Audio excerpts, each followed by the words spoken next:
Hello বন্ধুরা, এখন আমি বাংলাদেশের চরকি প্ল্যাটফর্মে রিলিজ হওয়া কালপুরুষ বলে ওয়েব সিরিজটা রিভিউ করতে চলেছি, যেখানে আছে টোটাল 7টা এপিসোড। এবং এখানে যারা যারা অভিনয় করেছে তার মধ্যে লিড কাস্টে হলো এফএস নাইম এবং চঞ্চল চৌধুরী। গল্পটা যদি এখানে ছোট্ট করে বলি, এফএস নাইম এখানে একজন পুলিশ ইন্সপেক্টর, সাব ইন্সপেক্টর, এবং সে একটা মার্ডার ইনভেস্টিগেট করছে, যেটা বাংলাদেশের ধানমন্ডি একটি লেকে হঠাৎ একটি মেয়ের মার্ডার হয়ে যাচ্ছে। সেটি ইনভেস্টিগেশনের দায়িত্ব করছে হলো এফএস নাইমের কাছে। এবার সেই ইনভেস্টিগেশন করতে গিয়ে সে এমন একটা লোকের সাথে পরিচয় হচ্ছে বা এমন একটা এভিডেন্স সে পাচ্ছে, যেটা সাসপেক্ট করছে যে যাকে টিভি পর্দা দেখা গেছে সেই হয়তো খুনি। সেই রোলটা প্লে করছে হলো চঞ্চল চৌধুরী। এই চঞ্চল চৌধুরী আসার পর এফএস নেম কি সত্যি একে প্রমাণ করতে পারে, নাকি এই লোকটা একটা মিস্টিরিয়াস ক্যারেক্টার? কারণ তার প্রতি ট্রেলারে যেটুকু দেখিয়েছিল যে তার প্রতি এক একজনের এক এক রকম মতামত রয়েছে। একজন লোক আছে, সে আবার বলেছে তাকে নাকি 50 বছর আগে দেখেছে, তাকেও একই রকম দেখতে। তো এর পেছনে কি কারণ আছে? এর গল্পের মধ্যে কি টাইম ট্রাভেলের কোনো কনসেপ্ট রয়েছে? কারণ একটা জায়গায় ট্রেলারে বলেছিল যে আমি ওই সময়টা ফিরে যেতে চাই যে সময় মেয়েটা খুন হয়েছিল। তো এই মেয়েটাকে কি বাঁচাতে আদৌ পারবে? এখানে কি টাইম ট্রাভেল কনসেপ্ট রয়েছে? আর যদি থেকে থাকে তাহলে কি আলটিমেটলি সেটা সম্ভব? এর থেকে বেশি জানতে হলে চরকি প্ল্যাটফর্মে গিয়ে 7 এপিসোডে এই সিরিজটা আপনাকে দেখতে হবে।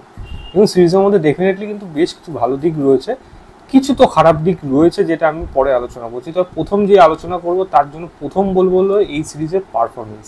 যেটা আমি সবার আগে বলবো, এফএস নাইম তার অন্যান্য সিরিজের থেকে তার পারফরমেন্স আমার ভালো লাগে বরাবরই, কিন্তু এখানে যেন সব কিছু ছাপিয়ে গেছে। এবং তার থেকেও বড় কারণ, সে নিজেকে যেভাবে ট্রান্সফর্ম করেছে এবং এই বডির স্ট্রাকচারটা ক্যারি করা, তার জন্য যেরকমভাবে তাকে হাঁটতে হয়েছে, তার পেছনে কী কারণ রয়েছে সেগুলো ব্যাখ্যা তো যখন সিরিজে দেখবেন তখনই বুঝতে পারবেন। কিন্তু তাকে যে সে যে খেটেছে এবং তার অভিনয় দক্ষতা যেরকম, তার ফিজিক্যাল ট্রান্সফরমেশন তত, পুরোটা যেন ব্যালেন্স হয়েছে। সেখানে এফএস নাইমের পারফরমেন্স আমার কিন্তু থ্রু আউট সিরিজ তার যেরকম স্টেজের মধ্যে দিয়ে গেছে আমার কিন্তু বেশ ভালো লেগেছে। দ্বিতীয় বলবো অবশ্যই চঞ্চল চৌধুরী। তিনি যখন স্ক্রিনে আসবেন সেটা লোকে ভালো লাগবে না, তাকেই কখনো হয়। খারাপ স্ক্রিপ্টে চঞ্চল চৌধুরী ভালো পারফর্ম করে যায়, সেখানে একটা ভালো স্ক্রিপ্টে ভালো জায়গা তাকে দেওয়া হয়েছে, সেখানে তার পারফরমেন্স তো লাজাবাব থাকবেই। তার পারফরমেন্সও ব্যাপক হয়েছে। এখানে বাচ্চা রয়েছে, সে তার ছোট্ট জায়গাটা বেশ ভালো লাগে। বাকি ক্যারেক্টার যারা যারা রয়েছে, পুলিশ ইন্সপেক্টর হোক, এফএস নাইমের ওয়াইফ হোক, প্রত্যেকেই ছোট ছোট জায়গায় কিন্তু বেশ ভালো। তো আমার কিন্তু পারফরমেন্স এখানে কোনো খামতি লাগেনি।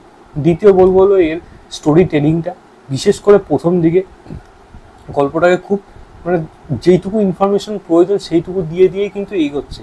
এক গাদা ইনফরমেশন একবার দিয়ে দিচ্ছে না, বা কি হতে চলেছে সেটা পুরোপুরি বলে দিচ্ছে না। তো এই যে কনসেপ্টটা, এই যে লুকিয়ে রাখাটা, এখানে সাসপেক্ট রাখা, হঠাৎ একে মনে হবে হঠাৎ ওকে মনে হবে, এই যে হঠাৎ করে চেঞ্জ হয়ে যাওয়া, এর রাইটিংয়ের মধ্যে যেটা কিন্তু খুব সুন্দরভাবে এত সুন্দরভাবে লিখেছে, অডিয়েন্স কিন্তু এটা দেখতে কিন্তু এনজয় করবে। এবং চিত্রনাট্যটা প্রথম দিকে কিন্তু বেশ ভালো ছিল, পরের দিকে একটু স্লো হয়েছে, সেটা পরের কথা। But through out the series চিত্রনাট্য কিন্তু আমি বলবো এখানে ভালো। এডিটিংও আমার এখানে ঠিকঠাক মনে হয়েছে। ব্যাকগ্রাউন্ড মিউজিকের প্রশংসা আমি অবশ্যই করব। প্রয়োজনে যেরকম ব্যাকগ্রাউন্ড মিউজিক হচ্ছে, যেরকম হঠাৎ করে কোনো ব্ল্যাক আউট হয়ে যাচ্ছে, সেই সময় যেরকম ব্যাকগ্রাউন্ড মিউজিক হোক, বা একটা এমন কিছু ভাবছে, এমন একটা জিনিস শক দিয়েছে, সেটার জন্য লাউড মিউজিক পাচ্ছে, হঠাৎ করে পাশ দিয়ে একদম বলছে, সাউন্ডটা হঠাৎ করে বন্ধ হয়ে যাবে। তো এই জিনিসগুলো বরাবরই সেগুলো দেখে এসেছে, তো সেই কাজগুলো কিন্তু এখানে দেখতে ভালো লাগে। তো টেকনিক্যাল দিক কিন্তু এখানে বেশ ভালো। কনসেপ্ট অনুযায়ী গল্পটা যেরকমভাবে এগিয়েছে এবং কনসেপ্টটাকে কিন্তু আমি বাহবা দেবো। আমি এখানে আগের থেকে বলছি না গল্পের ব্যাপারে কি, ডেফিনেটলি সেটা কোনো রিভিউয়ারের পক্ষে বলা উচিত না। এবং সেই হিসাবে আমি এটাও বলবো না এখানে কি সত্যিকারের কোনো টাইম ট্রাভেলের কনসেপ্ট আছে নাকি নেই, সেটা আপনারা দেখুন, নিজেরা দেখেই ডিসাইড করবেন। কিন্তু যা দেখানো হয়েছে সেটা কিন্তু বলা যায় কাইন্ড অফ আমার কাছে বেশ ভালোই লেগেছে। কারণ একটা দোনোমনো মনের মধ্যে ছিল, সেখান থেকে কিছুটা হলেও আমি কিন্তু স্যাটিসফাই হয়েছি।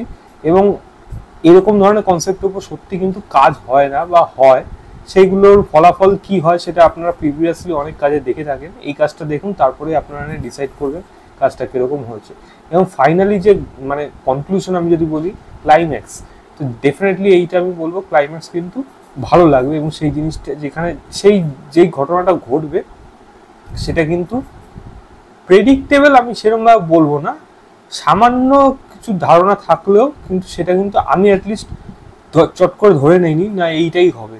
তো সেই জিনিসটা কিন্তু একটা আইডিয়া পাওয়া যাচ্ছিল, একটা হিন্টস পাওয়া যাচ্ছিল, কিন্তু মানে ওখানে যা যা ঘটনা ঘটে পুরোটাই প্রেডিক্ট করে আমি একেবারেই করে উঠতে পারিনি। তো আমার কাছে ক্লাইম্যাক্স কিন্তু ওয়ার্ক করেছে। ডায়লগ যেরকম আছে, মজার ডায়লগ যেরকম আছে, সেরকম হাজব্যান্ড ওয়াইফের সম্পর্কে যে তার মধ্যে যে প্রবলেম আসছে সেখান থেকে তারা কীভাবে রিকভার করছে সেই জিনিসগুলোকে যেরকমভাবে এখানে ফুটিয়ে তোলা হয়েছে, ছোট ছোট দিক হোক বা মেয়েদের বিশেষ করে অবজেক্টিফাই করে যখন, বা সে বাংলাদেশে কিভাবে তাদের উপর মানে নজর রাখা হয় বা বলা যায় কি চোখে দেখা হয়, এবং ছোট ছোট এরকম জিনিস কিন্তু এখানে রয়েছে। একজন মানে মসজিদে সম্ভবত পীর বাবা বা কোনো মৌলবীর টাইপের কেউ হবে সামথিং, তার একটা দিক এখানে যেরকম দেখানো হয়েছে, তার একটা কথা এখানে যেরকম উঠে আসছে, সেই জিনিসগুলো কিন্তু এখানে বেশ ভালোভাবে এবং মানে সাহসের সাথে বলা যায় সেই জিনিসগুলোকে দেখানো হয়েছে। তো আমি কিন্তু এই জিনিসগুলোর প্রশংসা অবশ্যই করি। নেগেটিভ দিক যদি অ্যাজ সার্চ বলি, আমি সিরিজটা লেন্থে আমার মনে হয় পরের দিকে একটু ড্র্যাক করছিল, কিছু কিছু জায়গায় ডেফিনেটলি ড্র্যাক করেছিল, চপ আউট করতে পারতো বা ফাস্ট করে দিতে পারতো সেই জায়গাগুলো, অতটা হয়তো প্রয়োজন ছিল না।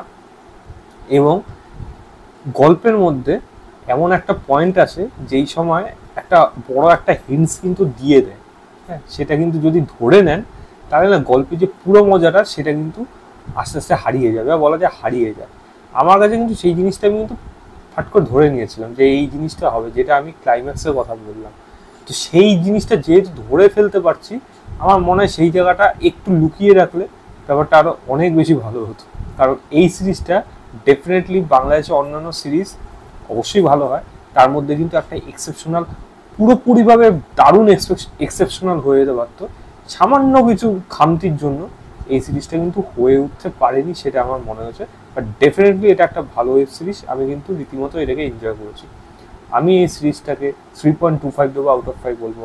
চরকিতে যান, গিয়ে দেখুন, দেখেই আপনারা জানাবেন আপনাদের কেমন লাগে। তো এই ছিল আমার ওভারঅল রিভিউ চরকিতে রিলিজ হওয়া কালপুরুষ বলে ওয়েব সিরিজটা।